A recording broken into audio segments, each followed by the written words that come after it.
कीर्तिवान अवतार तुम्हा धराया कारण उद्धराया जन जळ जीव वाढावया सुख भक्तिभाव धर्म कुळाचार नाम विठोबाचे तुका म्हणे गुणचंदनाचे अंगी तैसे तुम्ही जगी संत जन ठल विठ्ठल विठ्ठला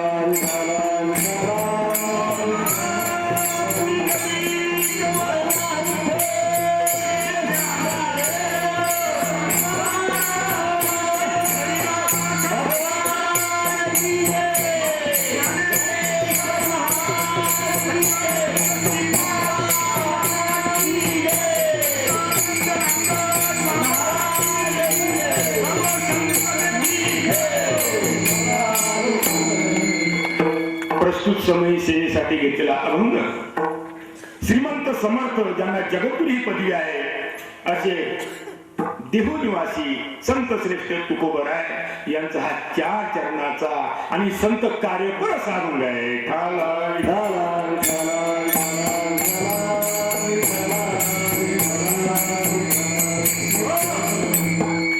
अतिशय महत्वाचा मुद्दा आहे की तुमचं आमचं मोठं भाग्य चांगलं आहे की या पावन भूमीमध्ये संतांच्या या महाराष्ट्राच्या भूमीमध्ये तुमचा आमचा अवतार झाला आणि तुमचा आमचा जन्म झाला नाही का. आणि या अशा पावन भूमीमध्ये ज्या भारताची संस्कृती ज्या महाराष्ट्राची संस्कृती ती पवित्र आहे त्या पवित्र संस्कृतीमध्ये आपला जन्म झाला. तुकोबराय धन्य आम्ही जन्मालो तरीच जन्मा यावे दास विठोबाचे व्हावे नाही तरी काय थोडी स्वानसुक्रे बापुडी जनावर कुत्रे मांजरे कितीतरी आहे पण तिथे जन्माला यावं पण कशासाठी यावं हे मात्र समजून घेतलं पाहिजे. आम्ही येतो तुका म्हणे हेला पाणी वाहता वाहता मग अशी विषय झाला लहान होतो समाजातले लोक म्हणत यार काही कळत नाही हा अजून लहान आहे. ठीक आहे बाबा आपण लहान होतो आपल्याला नाही कळत मोठं झाल्यावर कळत म्हणून वाट पाहत बसतो मोठं व्हायचं मोठं झालं लग्न झालं म्हणून आता तरी कळलं. बायको म्हणते आमच्या यांना काही कळतच नाही म्हणून नसलं कळत बा पोरं सुरू झाल्यावर कळत पोरं सुरू झाले पोरं मोठे झाले पोरं म्हणतात माझ्या बापाला काही कळतच नाही असं न करता हा पुचकून जातो.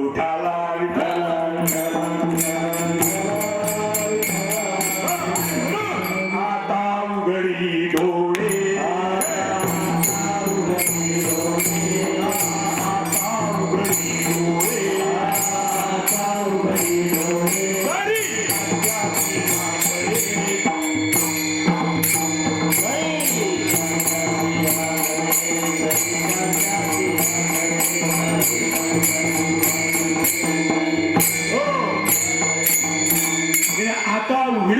आता तरी कळून घे.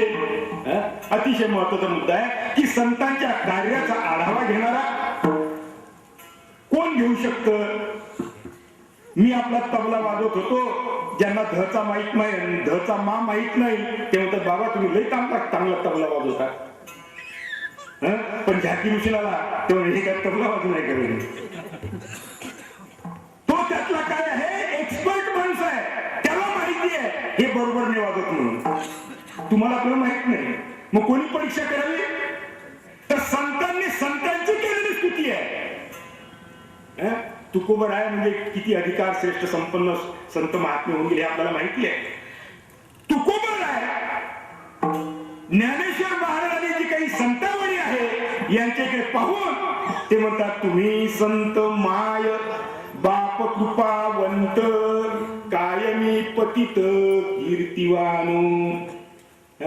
बघा जे महान असतात ते स्वतःला पतित समजतात. आमचं 3 पाठ डमडचे आमचं थोडं पाठांतर झालं की झाले बुवा हम बळे हमारे बाप बळे 2-4 काय आपण 5-50 पाठ करायचे 5-50 ज्ञानेश्वरी भागवताच्या ओव्या पाठ करायच्या कीर्तन प्रवचन सांगायचं झाला हम बळे हमारे बाप बळे. पण ते म्हणतात की कायमी पतित कीर्तिवान स्वतःला पतित म्हणतात. हाय संत दुनिया में जगे साधू संतांचं असं वर्णन आहे. आणि म्हणून संतांना जी उपमा त्यांनी दिलेली आहे तर मायबाप अशी उपमा पहिल्या चरणामध्ये तुकोबराय संतांचे पाहून म्हणतात तुम्ही अनेक वचनी शब्द आहे. सगळ्या संत मंडळीकडे पाहून तुकोबाराय म्हणतात तुम्ही संत मायबाप. मायबाप ही पदवी दिलेली आहे. का बरं मायबाप पदवी दिली असेल? बारकाईने जर विचार केला मायबाप जे असतात ते आपल्या मुलाचं हित पाहत असतात. काय पाहत असतात? हो, कोणती आईला असं ते आपल्या मुलाचं वाटोळं व्हावं म्हणून. कोणते आईला तसं वाटत नाही. लेकुराचे हित, लेकुराचे हित, लेकुराचे हित.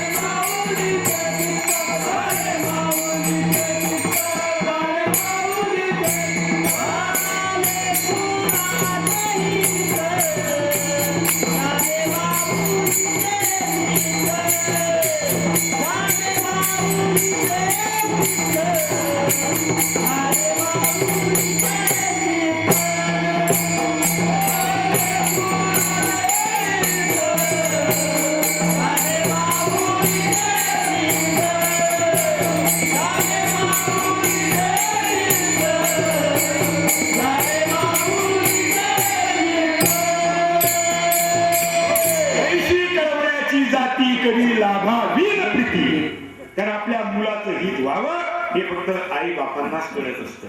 आणि म्हणून त्यांनी आई या समाजाचं हित करणारे संबोधतात. म्हणून त्यांना आईबाप मायबाप म्हटलेलं आहे. आणि आपली भारतीय संस्कृती सुद्धा तशीच आहे. मातृदेवो भव, पितृदेवो भव, आचार्य देवो भव, अतिथी देवो भव, मातृदेवो भव.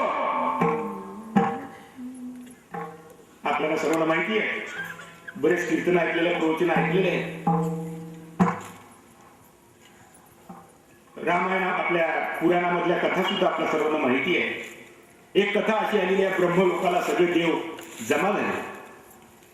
ब्रह्मलोकाला सगळे देव मंडळी जमा झाली आणि त्यांच्यामध्ये देवलोकांमध्ये चर्चा सुरू झाली की सर्वात श्रेष्ठ कोण. ब्रह्मलोकामध्ये ब्रह्मदेवाच्या पुढे सर्वात श्रेष्ठ सुरू झाली.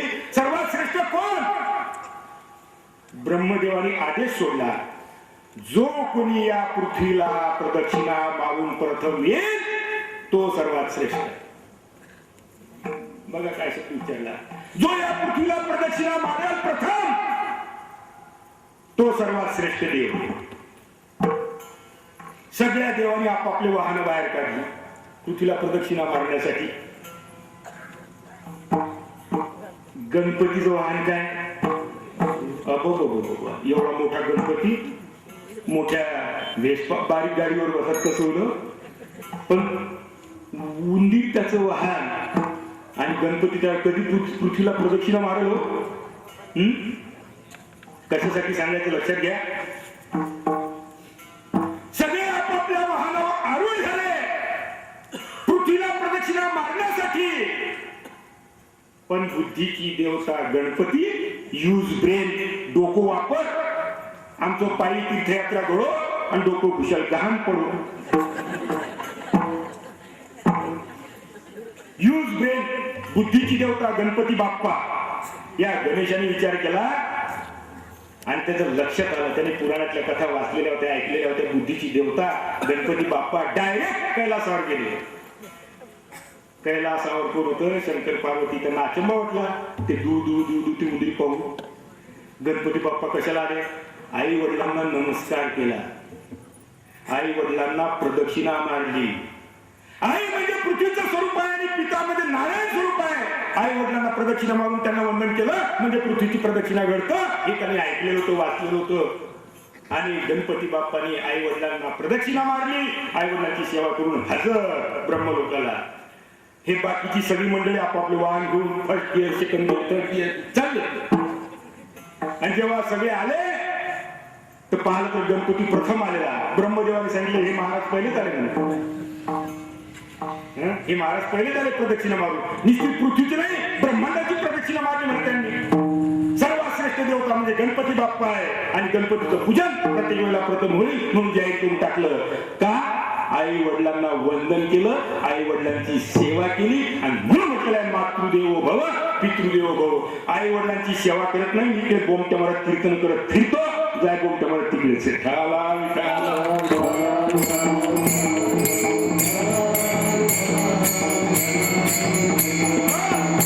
आणि म्हणून मायबाप जी शब्द आहे ना, हो फार महत्वाचा शब्द आहे.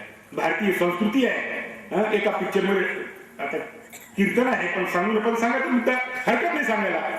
एका पिक्चर मध्ये डायलॉग आहे, अरे मेरे पास गाड़ी है, बंगला है, पैसा है, तुम्हारे पास क्या है? तो मेरे पास माँ है. ऐकलं असेल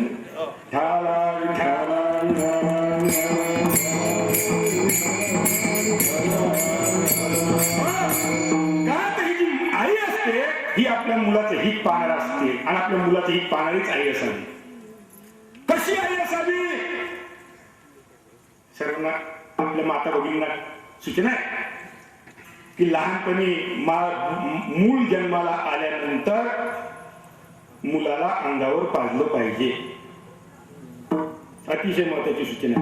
आजकाल काय गमत होतं की आजकाल माता भगिनी मूल जन्माला येतं आणि त्याच्या हातामध्ये काय देतं? मोठं झालं तो बाटली हाताशी धरतो.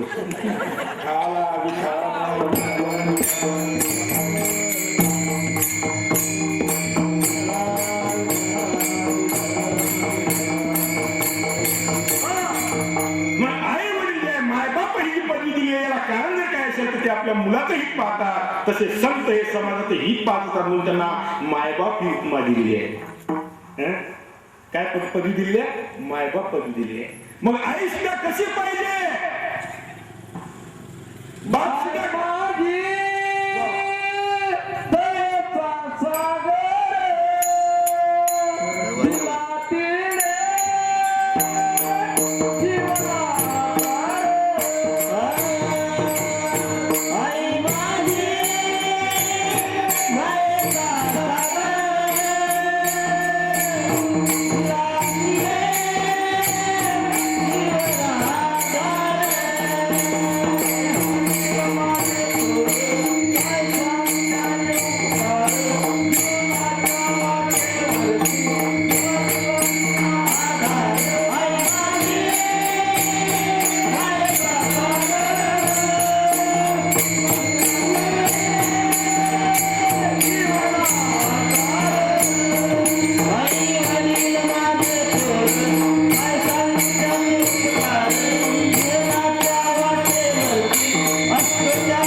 की आई वडिलांची सेवा हा भारतीय संस्कृतीचा पाया आहे.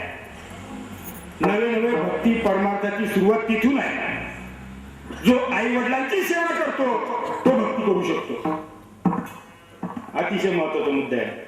आपल्याकडे नाही तशी वाईट परिस्थिती, पण आमच्या पश्चिम महाराष्ट्रामध्ये वृद्धाश्रम बांधून झाले. काय बांधून झाले? वृद्धाश्रम लय बांधून झाले. आपल्याकडे चांगली परिस्थिती आहे नाही का? सांगायचा मुद्दा, आई सुद्धा अशी पाहिजे मदालसासारखी की आपल्या मुलाच्या हितासाठी ती आपल्या मुलाला उपदेश करते. हा देह नाशिवंत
फुलाचा सांदा रव रव दुर्गंधी अमोगतीचा बांधा स्मरे त्या हरिहरा शरणजाई गोविंदा परिंदे मदरसा सोहम जोजोरे बाळा मदरसा आपल्या मुलाला उपदेश करते अशी आली पाहिजे. खावं प्यावं ल्यावं मेलं म्हणजे संपलं. काही शेतात काही जात आपण जाणार कोण थांबायला आलं नग दे तुला कोण थांबू देणार आहे. टाइम संपला चल चल कोणाच्या हातात आहे. जायचं सर्वांना आहे जाण्यासाठी साजीव आलेला आहे पण जायच्या अगोदर साधू संतांच्या वचनाप्रमाणे विचार करून आपलं कल्याण करून घेणं हे आपल्या हातामध्ये आहे.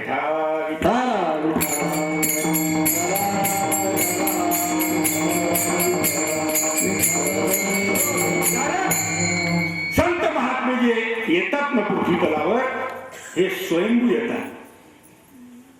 देवांना आणावं लागतं. पृथ्वीवर जर महापाप जर वाढलं ते देवाची आराधना करून देवाला सांगायला लागतं अवतार घे आता बस झालं बाबा आता कर यांचं नाही ना बस झाला आता कंट्रोलच्या बाहेर चाललं.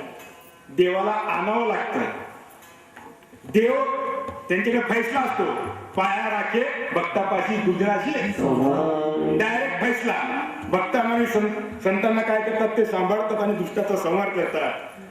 पण संत मात्र स्वतःचे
साधू संत इथे या ठिकाणी स्वतःच्या इच्छेने येतात. त्यांना यावंसं वाटलं तर येतात. त्यांच्या हातामध्ये येणं न येणं. आम्ही वैकुंठवासी आलो याची कारणाची बोलले जे ऋषी साच भाग वंताया झाडू संताचे मार्ग आडराणी भरले गेलं उच्चिष्टाचा भाग शेष उरला तो शेऊ आम्ही वैकुंठवासी. संता स्वतः येतात या जीवाच्या उद्धारासाठी आणि आम्हाला मात्र यायची इच्छा नसली तरी यावं लागतं.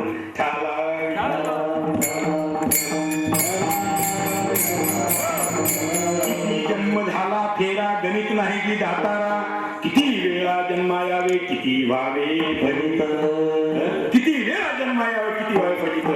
जर बारकाईने जर विचार केला तर तुम्ही संत मायबाप कृपावंत साधू संत जे अवतार धारण करतात हे तुमच्या आमच्या हितासाठी भूत आहे जन न देखवे डोळा म्हणून कन्वय तसे भूत आहे जन न देखवे डोळा जगाच्या कल्याण आणि संतांच्या विभूती या जीवाच्या हितासाठी ते अवतार घेतात. आणि म्हणून साधू संतांचं ऐकावं. काय मी पतित कीर्तिवान मी यांचं काय वर्णन करू माझ्याकडे शब्दच नाही वर्णन. कारण संतांची जी काही उपकार आहे तुमच्या आमच्यावर त्याची ऋणी तुम्ही आपण काहीच होऊ शकत नाही. काय द्यावे त्याची व्हावे उतराई आणि ठेवी का पायी का तर काय सांगू आता संतांचे उपकार.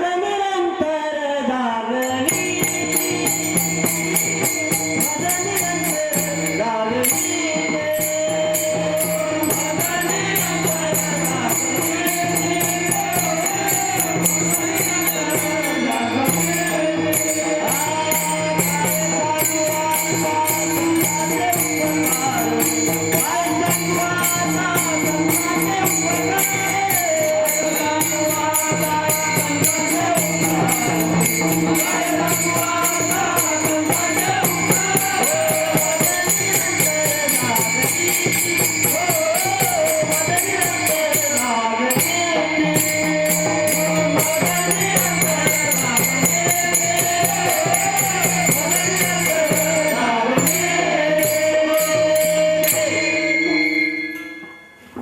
बारकाईने जर विचार केला, जेव्हा जेव्हा समाजामध्ये संभ्रमावस्था निर्माण